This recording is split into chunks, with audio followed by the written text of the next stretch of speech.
Le journal de 7h sur Europe 1, Victor Pourchet. Bonjour Victor. Bonjour Dimitri et bonjour à tous. C'est donc l'événement sur Europe 1, le début de Roland-Garros. Les premières balles ont frappé la terre battue hier. Les premiers cris de joie sont montés dans le ciel parisien. Et les premiers Français ont fait vibrer le public porte d'Auteuil, Cédric Chasseur. Premier Richard Gasquet, 37 ans, 21e participation à Roland-Garros et programmez-le sur le court Suzanne Lenglen. C'est le coup de foudre assuré avec le public.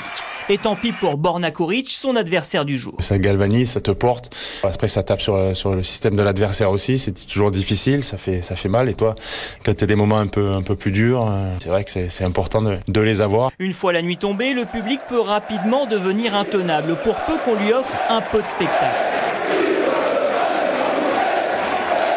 22h30, Corentin Moutet transforme le cours Simone Mathieu en stade de foot et élimine la tête de série numéro 16, Nicolas Jarry. Je pense qu'il y a de plus en plus d'ambiance dans les matchs de tennis. Ça commence à être un public différent, je pense, plus jeune peut-être, je sais pas. Mais en tout cas, ça va dans le bon sens, je pense. Plus il y a d'ambiance, mieux c'est, je pense, pour le tennis. Preuve de cet engouement, plus de 600 000 spectateurs devraient franchir les portes de Roland-Garros cette année pour permettre peut-être à la fédération de battre un record de fréquentation. Et oui, et tous ces spectateurs, ils pourront voir l'histoire du tennis qui va s'écrire entre les lignes du cours central cet après-midi.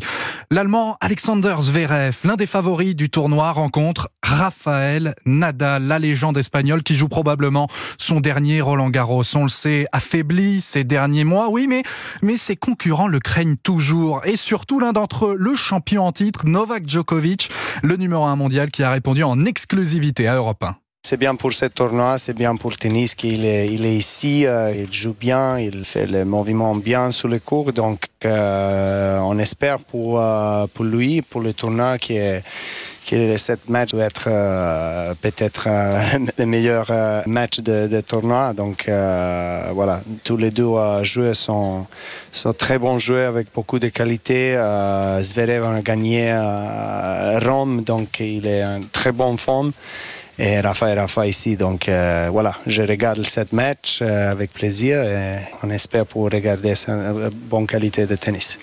Voilà, Novak Djokovic en français, s'il vous plaît. Le numéro 1 mondial et tenant du titre était donc sur Europe 1. Ce sera notre fil rouge ce matin. On le retrouvera aussi dans le journal de 8h. Tout Roland-Garros, c'est sur Europe 1 toutes les demi-heures. Un point sur les rencontres. Le journal de Roland, ce sera 8h30. Et service Pioline avec notre consultant Cédric Pioline tous les jours, donc à 19h40. Europe 1, radio officielle de Roland-Garros.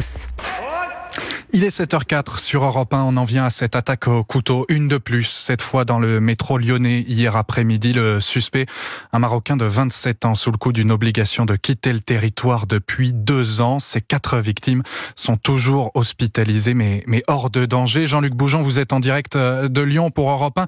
On en sait plus ce matin ? Oui, on sait que cet homme est entré dans la rame pendant le trajet entre 2 stations et qu'armé d'un couteau à cran d'arrêt, il s'est jeté sans raison sur plusieurs passagers. Il a grièvement blessé un jeune homme de 16 ans atteint à la cage thoracique ainsi qu'un homme de 28 ans touché à l'abdomen. 2 hommes rapidement hospitalisés dont le pronostic vital n'est plus engagé ce matin. 2 autres personnes ont également été blessées plus légèrement. L'agresseur est ensuite ressorti du métro à la station suivante, station Jean Jaurès, et il a repris son chemin à pied avant d'être interpellé par un équipage de la BAC qui avait été alerté. À la vue des policiers, il aurait jeté son arme avant d'expliquer qu'il était poursuivi par la mafia. Des propos incohérents qui renvoient au lourd passé psychiatrique de ce Marocain de 27 ans qui vivait dans la Vienne mais qui avait déjà effectué plusieurs séjours en hôpital psychiatrique à Lyon. Un homme connu pour détention de stupéfiants, explique une source policière, et sur qui pesait également une obligation de quitter le territoire français, a expliqué hier la préfète du Rhône, Fabienne Bussiot. Il était effectivement sous le coup d'une OQTF assez ancienne, qui date de 2022, qui a été prise à l'époque par la préfecture de la Vienne. Mais après, comme il a eu plusieurs passages en hôpitaux, voilà, tout ça reste à approfondir, mais une OQTF assez ancienne. Alors l'agresseur est en garde à vue à cette heure et une enquête pour tentative d'homicide volontaire a été ouverte. Les précisions de Jean-Luc Bougeon pour Europe 1. La Nouvelle-Calédonie ne sera plus sous état d'urgence ce soir à 20h heure de Paris. Décision de l'Elysée qui annonce aussi le déploiement de 480 gendarmes mobiles supplémentaires. Des gendarmes pour un retour de l'ordre aux aires de reconquête de territoire selon le général de 2e section de gendarmerie Hervé Massiot.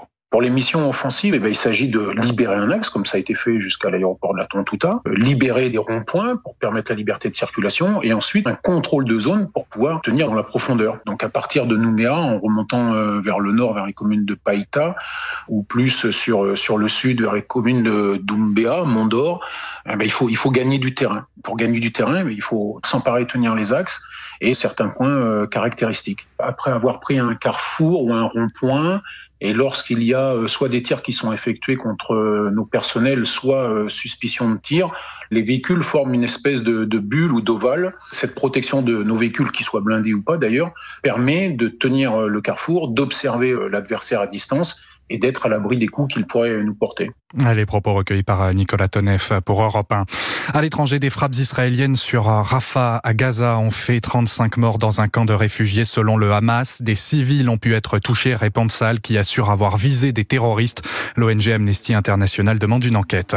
La politique et les députés vont s'emparer ce jour du très disputé projet de loi sur la fin de vie. Oui, début de son premier examen dans l'hémicycle aujourd'hui, mais sous une forme qui n'a plus grand-chose à voir avec sa forme initiale. Les conditions pour recourir à l'aide à mourir fixées par le gouvernement ont largement été édulcorées par les élus de gauche et de la majorité en commission. Mais alors, Yasmina Katou, finalement, à quoi va ressembler le texte présenté à l'Assemblée ? Eh bien, le texte prévoit un accès à l'aide à mourir aux personnes majeures atteintes d'une maladie incurable en phase avancée ou terminale, une notion floue que dénoncent certains médecins. Par ailleurs, le malade doit présenter une souffrance physique qui n'est pas soulagée par des traitements, mais il a aussi le droit de refuser ces thérapies et de quand même bénéficier d'un suicide assisté. Il doit être conscient au moment de la demande, mais le texte lui laisse la possibilité d'inscrire le souhait d'une euthanasie future dans ses directives anticipées.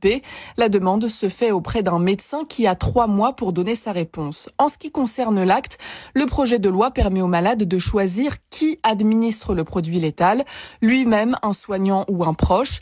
Un délai de réflexion d'au moins 2 jours est exigé, mais peut, à titre exceptionnel, être abrégé à la demande du patient. Enfin, les médecins pourront refuser de pratiquer cet acte grâce à la clause de conscience. Ils devront en revanche rediriger les malades vers des confrères favorables à l'aide à mourir.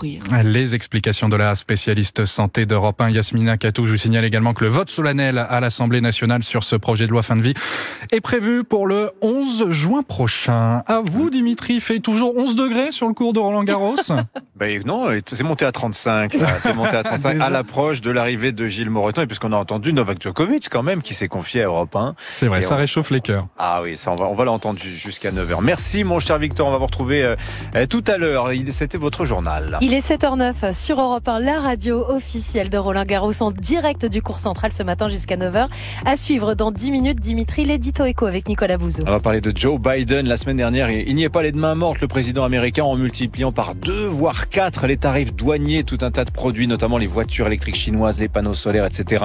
Ça ressemble beaucoup à du Trump, tout ça, qui promet maintenant, lui, de taxer 2 fois plus que son adversaire démocrate. On va en parler avec Nicolas Bouzou juste après l'invité d'Europe 1 matin, en direct donc ce matin de Roland-Garros. Nous serons avec le président de la Fédération française de tennis, Gilles Moreton. Roland 2024, c'est déjà un succès. À tout de suite.